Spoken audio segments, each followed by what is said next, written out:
Now, speaking of road cases, a victim under anonymity narrates to Undaunted the Tuesday, November 15th nightmare along the Bamenda Manthe Road.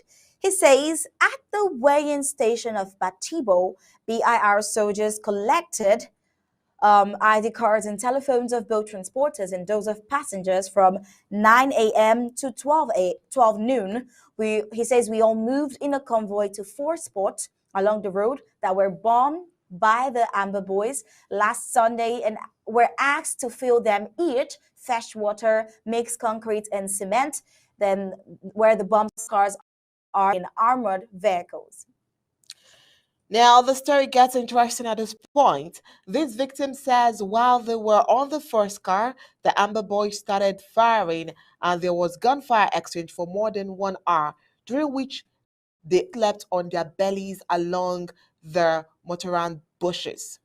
While on the second car, a bomb exploded on the roadside close to the fourth car where vehicles were parked. God so kind, there was no injury, but one passenger vehicle was damaged. He goes on to explain, says we managed to finish concentrating on the fourth cars at about 1 p.m. under gunfire. Each car measured 3 to 4 meters in diameter and 1 meter deep. As we all left in the convoy led by passenger vehicles towards Bali, we met with Amber boys armed to the teeth to their regular checkpoints. We crossed over and waited at the Central Police checkpoint in Bali to collect our ID cards and phones for another 30 minutes to discover that another bomb or dynamite shattered the back tire area of one of the three armored vehicles. Well, this witness concluded by saying in a devastated note, a horrible day for me and disappointment to fresh students who curiously expected to receive lectures. So against relatives and colleagues doubted what was going on, my phone registered 22 missed calls and very important messages. Did somebody really say there is no war? Well, this has been the nightmare of all Ambazonian denizens. I mean, not only on the Highway, but on other roads within Ambazonia where the colonial occupier military uses the people's plight and reach themselves since the senseless war broke out. All right, our men believed to be ADF's very specialized in kidnappings, abductions, and ransom taking have released a man they kidnapped in Mile 16 Buea local government area in the war-torn southern zone. Ikea checked Jacob, the victim. Sources say he was kidnapped in his bar at Mile 16 Boyer on Wednesday, November 9th, 2022. Undaunted learned that the ADF ransom seekers are said to have stormed the neighborhood, firing gunshots to disperse locals before carrying out the act. From our sources, we find out that not long after that, the ADF kidnappers visited his house and cleared about 2 million francs CFA, that is over 3,000 US dollars. The source noted, adding that the family was compelled to pay the money under duress as they threatened to burn down their homes.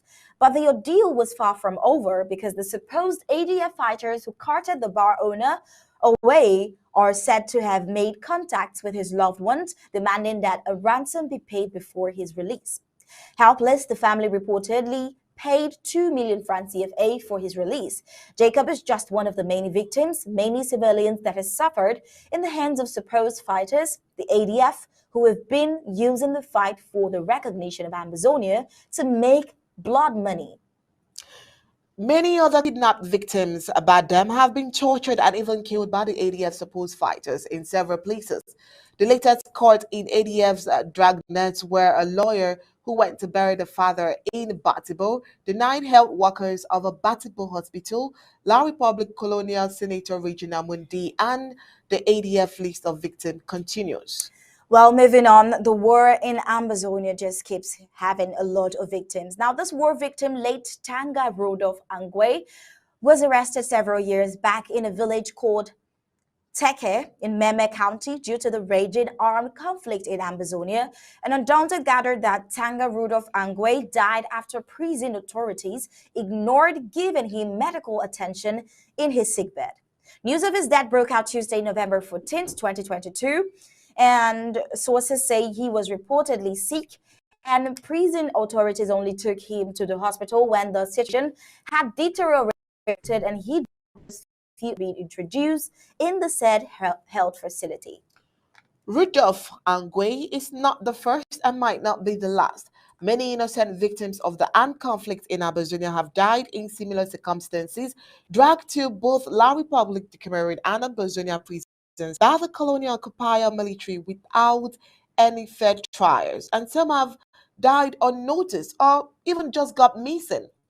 Journalist Samuel Wazizi was detained in Buea, and while his case was still being followed up by his lawyers in Buea mortuary, attendants in a Yaoundé garrison found his lifeless body worrisome as no one was coming for it. Thomas Tangem, a monk, was picked from his workshop in Boya and whisked off to Yaoundé on trumped up charges of supporting Amba fighters and was chained on a hospital bed at the Yaoundé until he gave up the ghost.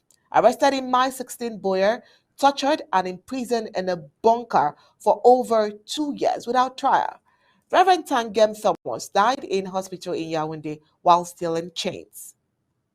Well, the monk who was at the Mbengui monastery was arrested over 3 years ago after someone pretended to be a customer, called him to stand by the road, but military showed up and took him to Yaoundé. Attached is a picture of him in chains and show how the colonial military hospital in Yaoundé exposed the man dying in pains without trial.